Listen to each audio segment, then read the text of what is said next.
Telephone করেন থাকতে সেই মাল কত আছে, আমি কত লাভ করতেছি আপনি আগে কিনা সব মাল আমি কমে বিক্রি করতে পারি। 6400 তো নেয় না আমার কাছ থেকে। না না আমার স্যার 6000-এর উপরে আমার কেউই দিবে না, দাম তো আমার চাইতেই হবে। ওনার কাছে চাইতেছি আমি, আমার তো চাওয়ার সুযোগ আছে না, চাওয়ার সুযোগ নাই। বলবেন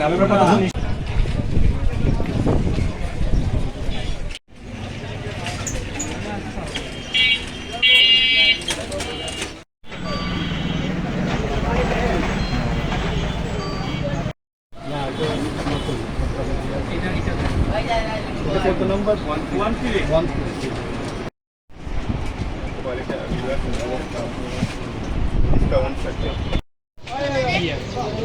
দাম চাইলেন 48 টাকা বিক্রি করেন পাইকারি। না 3600 টাকা কিনা, দাম চাইলেন 4800 টাকা।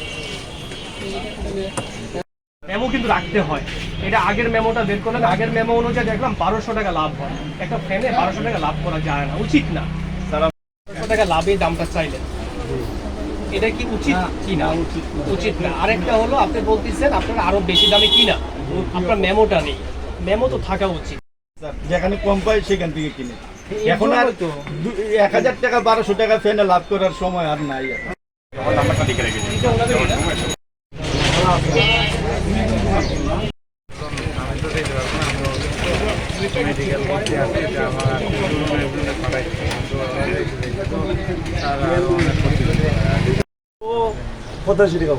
এখন ব্যবসা করতে ওই তো 3100 টাকা।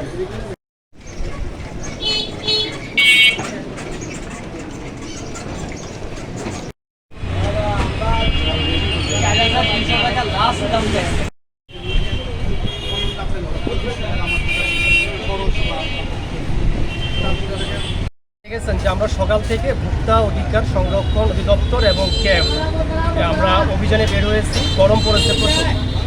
আমাদের কাছে অভিযোগ আসছে যে ইলেকট্রনিক সামগ্রী যেমন ফ্যানের দাম বাড়িয়ে দিয়েছে, এবং আমরা কিন্তু এই অভিযানে দেখলাম যে আসলেই যারা খুচরা ব্যবসায়ী এবং যারা পাইকারি ব্যবসায়ী তারাও ফ্যানের দাম বাড়িয়ে দিয়েছে। তো আমরা এই অসঙ্গতি আমরা পেলাম এবং আমরা তাদেরকে অনুরোধ করেছি যাতে করে তারা মিনিমাম লাভে বিক্রি করে দেয়।